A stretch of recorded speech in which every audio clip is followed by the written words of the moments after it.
Hi guys, it's Sarah Buckley here. I'm one of the trainers here at the BAC, coming to you from my own home.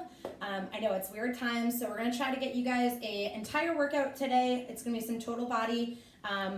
Everything that we do today is going to need minimal equipment, either body weight or we can get a little bit more creative with the supplies that we're going to use. So if you have fitness equipment, great. If not, not to worry. I'm sure you can find most of these objects or things around the house. Again, you can be a little bit more creative with that.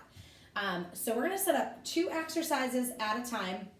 You're going to superset them, meaning you're going to alternate them for about 35 seconds. If you don't have access to a timer, I will also give you guys some repetitions to go by, so that might be a little bit easier for you. That's fine. Otherwise, you're going to go 35 seconds for each exercise. So you're going to alternate between exercise 1 and exercise 2, and you're going to do 2 sets, and then we're going to move on to the next bracket. So for exercise 1, we're going to do a squat. So most of you are familiar with that. Feet are going to be shoulder width apart. You're going to sit back into it, push those knees out, come all the way through, squeeze that butt to the top. All right, so our abs are engaged, right? So we're hollowing out that stomach a bit. And we're pressing through those heels, still keeping those toes in contact with the floor, but pushing those knees open, so we're opening up from those hips. Okay, so if you're not doing 35 seconds, you're gonna go for 20 of those, and then we're gonna go into touchdown jacks. So you're gonna start with those hands up overhead, feet together. You're gonna drop into kind of that same kind of squat position, come back through, and then switch sides. So if you don't like this dynamic movement, it's too much jumping for you, you can also opt for more of a step out, right? Come back together, step out to the other side, come back together. Again, reaching back, knees open, and making sure we're staying nice and even between those feet, okay? So again, that's also gonna be for 20 of those as well. So again, you would go back through those squats for 20, back through those touchdown jacks for 20. And then we're gonna move on to our second set of exercises. So we're gonna go into a push-up. So setting up to the side. So hands are gonna be wider than our shoulder width apart, okay? I'm gonna show you from a side view. We wanna make sure that those hands are wide enough so that our elbows are gonna be able to stay lined up over those wrists, right? So we're hollowing out that stomach, making sure we're not dipping in that lower back, right? Hollow out that stomach, keep the core tight, moving everything in a plank-like position, all right? Trying to keep that head forward so we're not active in those traps, right? You wanna pull those shoulders away from those ears.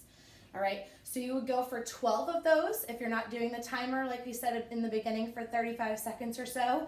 And then we would move on to a T rotation. So we're gonna start with those hands certainly closer together, more in a shoulder width position, all right? And you're gonna come all the way up on the sides of those feet. You're gonna reach for that ceiling, right? And then you're gonna come all the way back down and you're gonna switch. So we're coming all the way to the sides of those feet so those hips can come all the way through and around. Again, option 2, you can do the same thing with the shoulders and then dropping the leg down if that's too much of a break in between, all right? So if you need a breather in there, or if you wanna come into those forearms and that's a little bit easier for you, you can shorten that lever arm a little bit easier through the upper body, okay? Lots of options for that.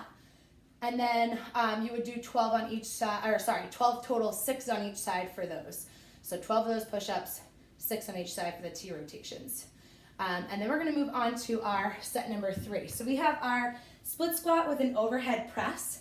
So we're gonna have our feet nice and wide, enough width from front to back so we have room for this back knee to drop straight down. So we really want is a 90-degree bend at the front knee, 90-degree bend at the back knee, right? Both hips, knees, and toes are in their own lane, so to speak. So we're keeping those hips squared up.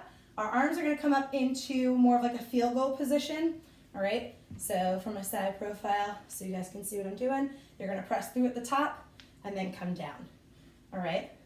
So we're gonna stay right here, all one set, so that 35 seconds, right? You would be here, all right? Or if you're not doing the timer, you're gonna do 15 of those, and then you would go to exercise 2, which is that reverse lunge and knee. So you'd reverse lunge, right? And then follow through with that knee, right? Nice, slow and controlled if you need it to be. You can separate those movements out. Doesn't have to be as fluid in the beginning. Kind of figure it out first and then worry about speed second. All right. Again, 35 seconds worth, or you can do 15 of those and then you would go back split squat on the other side. All right. 15 and 15, and then we're moving on for our tricep push-ups. So if you don't have a mat to use, Most of you guys, I'm sure, have a towel. So if you need to drop down into those knees, whether it's for the push-ups or for just the tricep push-ups, again, you're more than welcome to start on those toes. And then if you need to, come down, right? But we want to still make sure that that core is nice and tight. The only difference is our hands are narrower, right? So they start underneath our shoulders. Elbows are going to come in nice and tight to that torso, and then you're going to drive right back through, all right? I want you keeping that head in alignment with the hips and those toes. If we're dropping down to our knees, again, we're shifting hips forward enough that we're engaged, right? So we're not butt back here, and we want to make sure our shoulders are over those wrists, head are over the hands, and we want to make sure that we're not dipping in that lower back, right? We want to engage that core, hollow out that stomach, keep elbows in nice and tight, drive back through. All right, all you need is a 90-degree bend at the elbows. I don't need your chest all the way to the floor. Okay, exercise 2 for that is going to be the shoulder taps. So again, hands start nice and narrow. You're going to come up on those toes, shoulder tap, alternating sides, trying to minimize the shift from side to side. Okay, keeping that core nice and tight. So you would do 12 tricep push-ups and then 12 taps on each side for those shoulder taps. Okay. Moving on to the next circuit, we're going to be doing a lateral lunge. Okay, so you're just going to start with those feet together. You're going to step out one side, right, drive back into those heels and those hips, come back through, and then alternate sides. So we want a big enough step that we're going to get that length and that stretch to that inside leg that's staying nice and straight. But we want to make sure that we're not stepping out too far, that we're still able to keep that knee stacked over that ankle, right? We're making sure we're reaching those hips back. We're not just folding over with the upper body. We want to keep that core nice and tight, reaching with those glutes back. All right, if it helps, you can also either reach out in front or reach for those toes, so like you're bookending that knee, okay? So we would do alternating lunges, lateral lunges for 8 on each side, and then we would go into skater hops.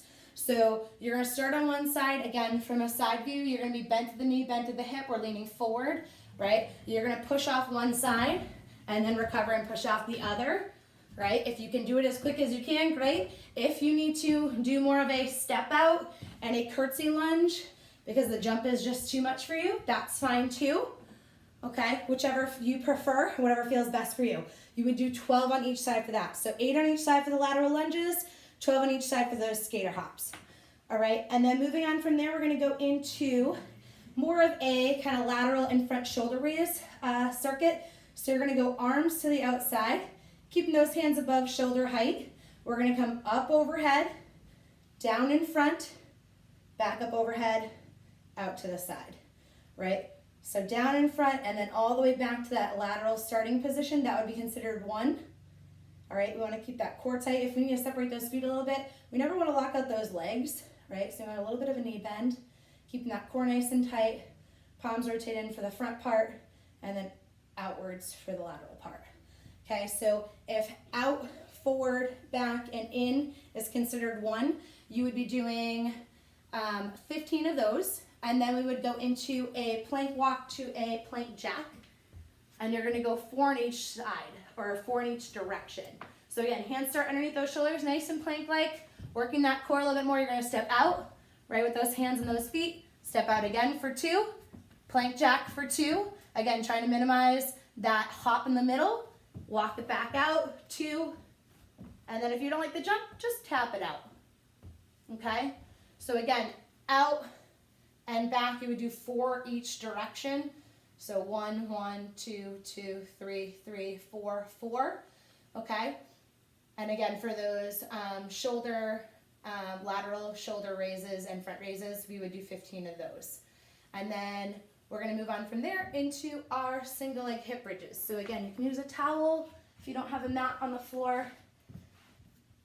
And you're gonna start with more of a single leg up. So again, you want this bottom heel in nice and close to your bottom. We're going to keep that back nice and flat, and we want to extend this opposite leg up towards the ceiling, or at least in line with the other thigh. So you're going to drive those hips through, right, and roll it back down. So we're trying to reach the other heel up towards the ceiling, right, and control back down. We want to make sure that we're just squeezing through the glutes, right? We're not pushing through the upper rib cage, and we're also making sure that everything is rolling, right, 1 vertebrae at a time, all the way from the shoulders to the hip bone, and back down. If you're feeling a little tight, feel free. You can also alternate sides if that feels preferable for you. Most of you guys should be fine with single leg though. You're gonna do 15 on each side. So you do all one side. Exercise 2 would be alternating single leg butt burners. So if you have a weight, you can also hold one in each hand if you happen to have weights at home. Otherwise, you're just gonna reach towards that front foot, right? Come all the way through and back to the other side. So from a side view, you're just kind of putting all that weight in that front leg, right through that, driving through that front heel, right? Shifting into those hips. You're gonna come through and then you're gonna just switch to the other side. So you're not putting any weight really on this back foot, you're just using it more for balance purposes. Sit back into that hip, right? Shoulders are squared up, hips are squared up. We're kind of reaching with that opposite hand towards the outside pinky toe, all the way through, and you're just gonna alternate sides. So our back stays flat, we're sending those hips back to the back of the room, and then trying to stretch the top of our head forward, right? So you should be able to feel that pull through that glute and that hamstring a little bit. So you would do 20 of those, 10 on each side. Again, 15 of those hip bucks. Go through that again, and then we would go into our last segment, which is crate rows. So if you have a basket, a crate, you can put as many things in that crate as you feel comfortable. You can get creative. If you don't have that, I know it's tax season, so you can get real creative with that file box if you have one.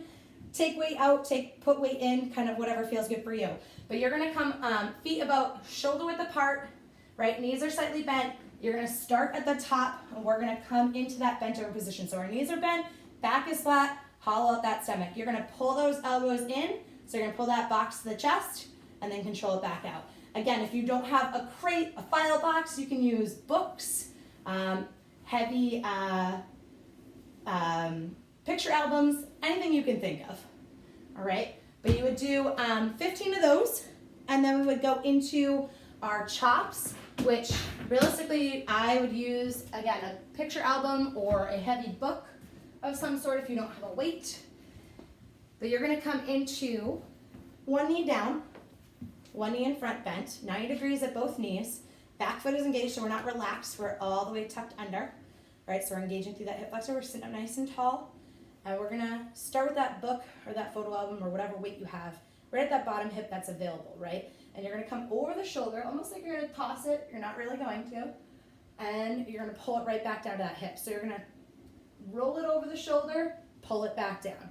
Roll it over the shoulder, pull it back down. So what we're really trying to do is keep everything from that belly button down nice and stable. We're not wobbling, we're not compensating through those hips, right? We're keeping everything nice and stable while that upper torso is the only thing that's moving, all right? So you're gonna do about 15 on each side for that as well. So crate rows for 15, and then 15 on each side for this. So you would do the rows, one side of these, go back to the rows, and then you would switch, all right? Again, 2 sets of that. I hope you guys enjoyed this. Hopefully you guys are all staying healthy out there, and stay tuned. We'll have some more material coming your way. Thanks for joining us. Bye.